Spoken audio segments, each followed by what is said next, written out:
Olá, irmãos, a paz do nosso Senhor Jesus Cristo. Estamos aqui mais uma vez, né? Mais uma lição. Já estamos na lição de número 11, né? Da IBD da nossa igreja, voltada para os nossos jovens. Deus abençoe cada um dos nossos jovens na nossa igreja. Nós estamos na lição número 11 já. A nossa lição hoje ela vai falar sobre os dons do Espírito, parte 1. Vai falar sobre ministérios, né? E o nosso texto base é Efésios 4, versículo 11 e 12. Está escrito assim: E ele designou alguns para apóstolos, outros para profetas, outros para evangelistas, outros para pastores e mestres, com o fim de preparar os santos para a obra do ministério, para que o corpo de Cristo seja edificado. Amém? Esse é o nosso texto base, nós vamos trabalhar em cima desse texto. Que o nosso Senhor Jesus Cristo nos capacite, nos dá entendimento, né? Para que possamos aprender cada vez mais do nosso Senhor Jesus Cristo, estar cada vez mais perto dele. Amém? Aí nós vemos aí que, nesse texto, que o Senhor tem dons ministeriais, né? São chamados assim porque são ligados ao chamado específico que Deus tem para muitos de seus filhos. Homens que haviam de prestar serviço à igreja de uma forma especial. Então Deus separa aqui homens, distribui os dons para um serviço especial na igreja dele. Amém? Então vamos começar aqui a nossa lição. O primeiro tópico da nossa lição está escrito assim: a igreja tem todos os dons que precisa. Então nós vemos aqui que a igreja ela tem todos os dons que ela necessita, que ela precisa ter. Então Deus já deu esses dons para a nossa igreja, né? E o primeiro é assim, é a fundação, né? O primeiro é a fundação. A fundação a fundação é a base na qual se constrói o edifício, né? A fundação ali inicia tudo, né? É a base de onde se constrói um edifício. Amém? Os apóstolos e os profetas foram os responsáveis pelo início da igreja e aqueles que receberam do Espírito Santo a instrução clara e definitiva da doutrina cristã. Então, eles que são os fundadores, né? Eles receberam de Deus, né? Eles receberam de Deus essa bênção da doutrina, né? De ensinar o povo, da doutrina da igreja. Lá em Efésios 3:5, Efésios 3:5 está escrito assim: Esse mistério não foi dado a conhecer aos homens de outras gerações, mas agora foi revelada pelo Espírito Santo aos apóstolos e profetas de Deus. Então Deus, né, esse mistério que ele está falando aqui, o mistério que é a igreja, foi revelado através do Espírito Santo para os apóstolos e para os profetas da igreja, né? Os fundadores da igreja, né? Eles que fundaram, eles receberam de Deus, né? Esse mistério foi revelado, que é a igreja, e eles receberam a doutrina de Deus para dar início à construção da igreja de Cristo, do reino de Cristo. Amém? Essas duas categorias de pessoas, né, os profetas e os apóstolos, essas duas categorias de pessoas são os fundadores da igreja. Eles foram o fundamento da igreja. E o fundamento se coloca apenas uma vez. Não existe alicerce para cada nível ou etapa da construção do edifício. Então, é colocado uma vez só. Né? A doutrina foi dada, a doutrina é a mesma. Então, não se pode mexer na doutrina da igreja, no fundamento da igreja. Amém? Então, o que nós temos, né, que o Senhor nos revelou, né, revelou para os profetas, foi aquilo que Deus tem para nossas vidas até nos tempos de hoje. Amém? O segundo é a consolidação. O que é consolidação? Consolidação é se tornar algo firme, né? Algo consolidar, é deixar algo firme, deixar algo estável, né? E lá em Efésios 4, os evangelistas, desculpa, irmãos, os evangelistas, os pastores e os mestres foram nomeados pelos apóstolos e profetas para continuar a obra. Eles têm até hoje a responsabilidade de capacitar e equipar os membros da igreja. Como? Através do Espírito Santo, pois é dele e através dele que os dons são dados pela exposição e a vivência da doutrina estabelecida pelos apóstolos e profetas no meio da congregação. Então o Senhor separou, né? Ele separou ali os apóstolos separaram ali, né? Os pastores, né? Os evangelistas, né? Para e os mestres para consolidar a igreja, para ensinar as pessoas, né? Para que as pessoas estejam firmadas na fé. Então, esse é o trabalho do pastor, né? O pastor é o trabalho do evangelista, é o trabalho dos mestres, né? Ensinar o povo a firmar em Cristo, né? A ensinar o povo para o povo ficar consolidado no nosso Senhor Jesus Cristo. E tem o funcionamento, né? O 3 fala sobre o funcionamento. Então, o que é o funcionamento? É exercer uma função. O funcionamento na igreja é exercer uma função. Você aprender e colocar em prática. Você aprender algo e colocar em prática. Aprender dos pastores, aprender dos evangelistas, aprender dos irmãos ali, mestres da palavra de Deus, e aprender e colocar em prática. Aí tem tá escrito assim, né? Vai dar um exemplo aqui. Imagine um general mostrando aos seus soldados um plano de batalha. Os soldados reagindo com admiração, alguns até comentando que é o melhor plano de batalha que já viram. Mas depois, cada um retorna para sua própria casa em vez de pôr em prática o que aprendeu. É o mesmo em relação ao trabalho do Senhor. O responsável pelo ministério não é o pastor mestre, não é o evangelista, é a igreja de Cristo como corpo. Então, o responsável não é o pastor, não é o mestre evangelista, né? De colocar em prática, mas é o corpo todo de Cristo, não é só deles, né? Fazer essa função, não é responsabilidade só deles, mas eles ensinam e nós, como ovelha, né? Como membros da igreja, temos que colocar em prática, temos que ter um funcionamento. Então, precisamos de um bom funcionamento, precisamos de um bom fundamento, mas não basta ter um bom fundamento, precisamos estar consolidados e para ter um bom funcionamento. Então, não basta só ter lá o fundamento, a doutrina, né? Nós precisamos estar consolidado para ter um bom funcionamento. Então, assim, nós temos a doutrina, aprendemos a doutrina através dos nossos pastores, nossos irmãos, mestres, evangelistas, mas temos que colocar isso em prática, né? É uma engrenagem, né? Todos os dentes têm que estar interligados, né? Um tem que encaixar certinho com o outro. Amém? No tópico 2 está escrito assim: os dons são presente de Deus, né? Então fala que os dons que Deus nos dá é uma dádiva, é um presente, né?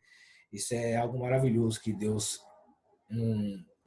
nos dá, nos traz para nossas vidas, né? A palavra de Deus fala que ele levou cativo todo o cativeiro, né? Levou embora tudo que estorvava, levou cativo. E no vazio que ficou, daquilo que foi retirado, do pecado, ele deu o dom. Né? Ele desceu o dom para nossas vidas. Colocou o dom nas nossas vidas para servir a igreja de Cristo, servir nossos irmãos, abençoar as pessoas pelo mundo afora. Amém? O foco é o outro servir o outro, ajudar o outro, capacitar o outro. À medida que tenho entendimento de que sou um com você, que seu crescimento e o meu crescimento o meu crescimento é o seu crescimento, seremos uma igreja mais linda, mais capacitada e mais amorosa e mais bíblica. Então, é aquilo que o João Batista, quando vê Jesus, fala, né? Falou, importa que ele cresça, né? E eu diminua, né? A humildade, né? Então, assim, importante é nós fazermos o nosso irmão crescer, né? Enquanto isso, tem um outro irmão me fazendo crescer e eu fazendo o outro crescer e assim por diante. Então, nós temos que ter essa visão, né? Para sermos uma igreja mais amorosa, né? Que ama o próximo, uma igreja mais bíblica. É isso que Deus deseja de nós, né? A unidade da fé. Amém? Então, aqui devemos atentar para o fato que os dons foram dados para o bom exercício da vontade do Senhor na vida dos crentes, dentro e fora da igreja. Então, os dons, né, o presente que é o dom que Deus nos deu, foi nos dado para o exercício, né, o exercício do Senhor na vida dos crentes, dentro e fora da igreja. Amém? Então nós vamos tratar aqui agora um pouquinho, vai falar sobre os apóstolos aqui, né? Os apóstolos foram a base sobre a doutrina da igreja primitiva, estabeleceu dentro do contexto inicial e do estabelecimento de doutrinas. Então hoje em dia eles falam sobre apóstolo, né? Sobre o dom, né? Só que essa aula aí o irmão Marcelo já falou, né? Na aula número 10, né? Que hoje em dia não tem necessidade de ter apóstolos, os apóstolos já fundaram a igreja, né? A igreja já foi colocado o alicerce, não tem que colocar mais alicerce, a igreja já está fundada, então não temos mais que colocar esse alicerce. Da mesma forma os profetas, né? Tem os dons de profecia, também lá na aula 10 o Marcelo deixa bem claro, nosso professor Marcelo, ele nos ensina bem sobre isso, então temos que dar uma olhadinha lá na lição 10, tá? E eu vou pular isso por causa disso mesmo, que ele já explicou na outra lição, amém? E aí vamos falar então um pouco sobre evangelistas, né? Que fala lá que o Senhor deu uns para evangelista. Esse termo ocorre apenas 3 vezes no Novo Testamento, né? Ele fala lá em Efésios 4:11, em Atos 2:8 e 2 Timóteo 2:5. Refere-se ao dom da pregação evangelística ou do testemunho pessoal eficiente. Também se refere à capacitação divina para fazer o evangelho, especialmente claro aos descrentes. Então é um, é um dom muito bonito, né? O dom do evangelista, né? Me lembro assim do samaritano, né? Que tem o evangelista, ele tem muito amor pelas almas, né? Ele vive para ganhar almas, né? Para Jesus Cristo, ele ama ganhar almas para Jesus Cristo. Então é um dom maravilhoso, né? Eu particularmente adoro esse dom que Deus dá aos homens. E é um dom que impulsiona falar de Jesus Cristo em todo tempo, em todo momento. Então o evangelista ele fica procurando uma oportunidade para estar falando de Jesus Cristo às pessoas. É necessário fazer uma diferença entre o dom evangelista e a tarefa de evangelizar, né? Tem o dom do evangelista e a tarefa de evangelizar, né? O evangelizar serve para todos os cristãos, que é o ID, né? ID, pregar o evangelho a toda criatura. Independente se você tem ou não o dom de evangelista, né? Você tem que anunciar as boas novas do Senhor, né? Testemunhar com a própria vida, né? Também como está falando aqui que o evangelista ele tem esse dom da vida dele, né? A vida dele ser um testemunho vivo. Então, isso serve para todo crente, né? Se você não prega com palavras, prega com a sua vida, né? Sua vida seja um testemunho de salvação para outras vidas, amém? O ID de Jesus, né? Embora nem todos tenham o dom do evangelista, se Jesus transformou a sua vida, então você tem algo a compartilhar. Então, aqui na apostila fala, né? Você não tem o dom de evangelista, mas você tem algo dentro de você que você precisa compartilhar. O que você tem dentro de você é o Espírito Santo de Deus. Você precisa compartilhar o amor de Deus com as outras pessoas, amém? É aquela famosa frase, né? Evangelização é um mendigo contando a outro mendigo onde achou o pão. As pessoas com esse dom têm os seguintes destaques, né? As pessoas que têm esse dom de evangelista têm os seguintes destaques. Vamos lá dar uma olhadinha. Comunicam a mensagem de Cristo com clareza e convicção, né? Ele comunica, o evangelista ele comunica com clareza e convicção, ele crê no que ele fala, né, com convicção porque ele crê, né, em Jesus Cristo, a fé dele é muito aguçada, então ele fala com muita propriedade, com muita convicção e clareza sobre Jesus Cristo. Busca oportunidade para conversar com os descrentes sobre o assunto espirituais, então ele fica ali procurando uma oportunidade de falar de Jesus Cristo, de falar algo espiritual, né, aos não crentes, né, aos descrentes. Adapta sua apresentação do evangelho de forma a atingir as necessidades do indivíduo. Então ele tem essa característica também do dom, né, de se adaptar, né, de se comunicar com pessoas de várias de várias tribos, de vários costumes. Então, ele se adapta ali na hora e consegue falar com o jovem, com a pessoa mais velha, ele consegue falar com, com um ladrão, com uma pessoa que usa droga, ele consegue falar com um bandido e etc. Então, ele consegue se adaptar ali naquele momento e conseguir transmitir a palavra.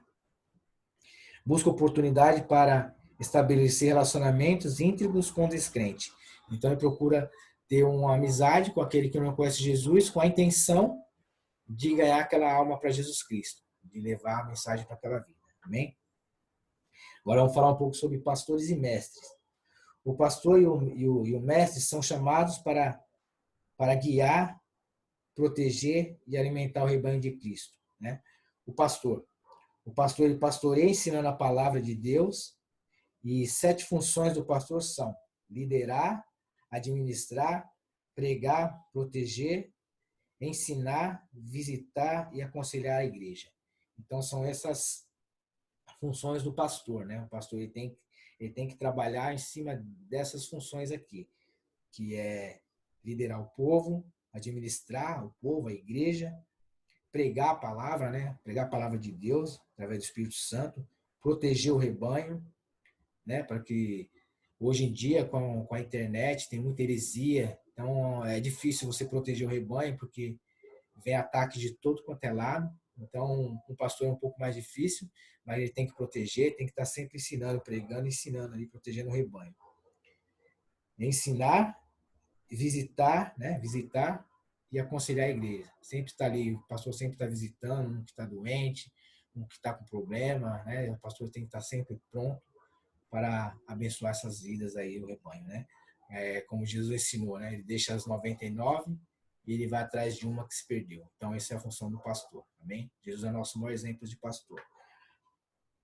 E o mestre, né? O mestre, ele ensina, né, o rebanho de Deus, né? Ele é um homem que Deus deu o dom de ensino, né? Ele aprende, né, de Deus e ele tem a facilidade de ensinar.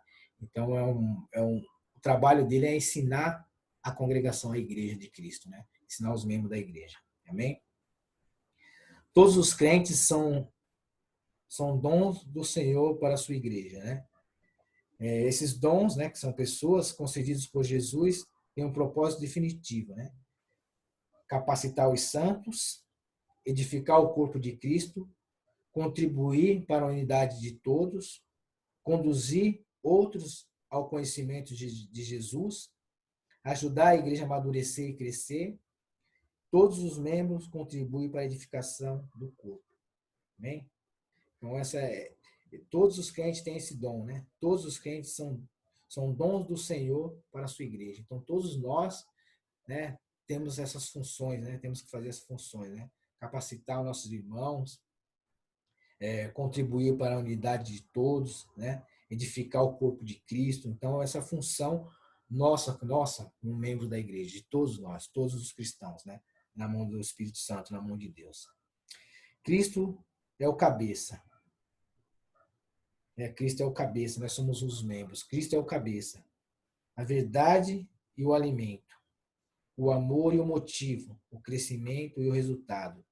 Esse é nosso Senhor Jesus Cristo, né? Ele é o cabeça, ele é a verdade, ele é o alimento, ele é o amor e o motivo e o crescimento e o resultado da igreja. Amém? O segredo da igreja, né? O segredo da igreja é a unidade na diversidade. Essa verdade mostra como Deus nos capacitou para construir e manter a igreja unida. É como Cristo ministrava em seu corpo, através de todos os seus membros, ajudando-nos mutuamente para não sermos levados por vento de doutrina e artimanha dos homens, né? O próprio Jesus disse: então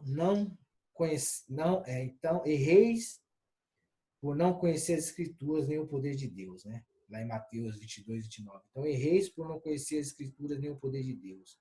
Então tem muitos falsos profetas aí no mundo afora, né? Falsas doutrinas.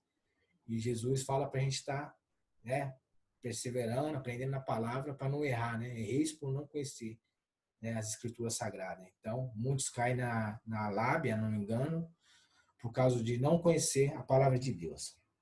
Então, temos que ficar firme na palavra. Amém? Amém, queridos. Então, já vamos para a conclusão da nossa lição. Nós aprendemos aqui que Deus ele tem um presente especial em nossas vidas, que são os dons, né? Para o funcionamento da sua igreja, né? Que a sua igreja, ela seja ela venha crescer cada vez mais, que esse edifício ele venha crescer cada vez mais. Amém? Eu espero que o Espírito Santo ele venha tocar no nosso coração, né? Trazer um entendimento, né? Esse mistério que ele já revelou para nós, que é a igreja, a noiva de Cristo.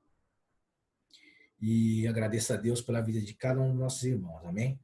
E a conclusão aqui na nossa lição, ela fala sobre o crescimento perfeito se dará para cada um e todos os membros do corpo, se todos os membros do corpo tiverem crescido até a plena estatura e desenvolvimento que Deus planejou.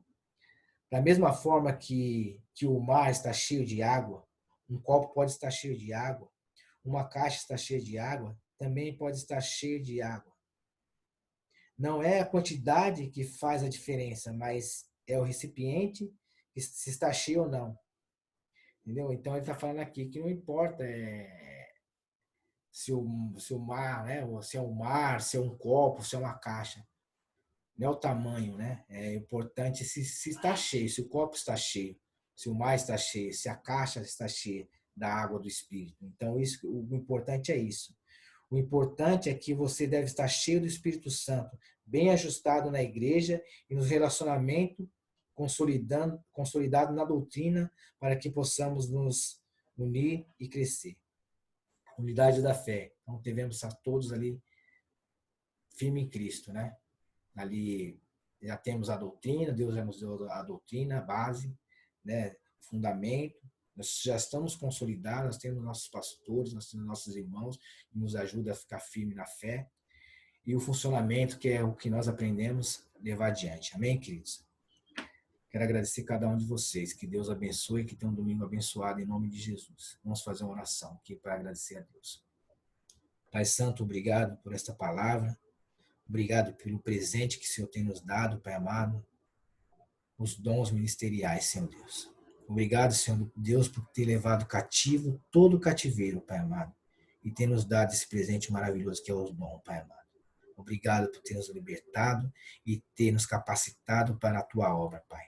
É no nome de Jesus que eu agradeço, Senhor Deus. Abençoe a cada um dos seus filhos na face da terra, Senhor Deus.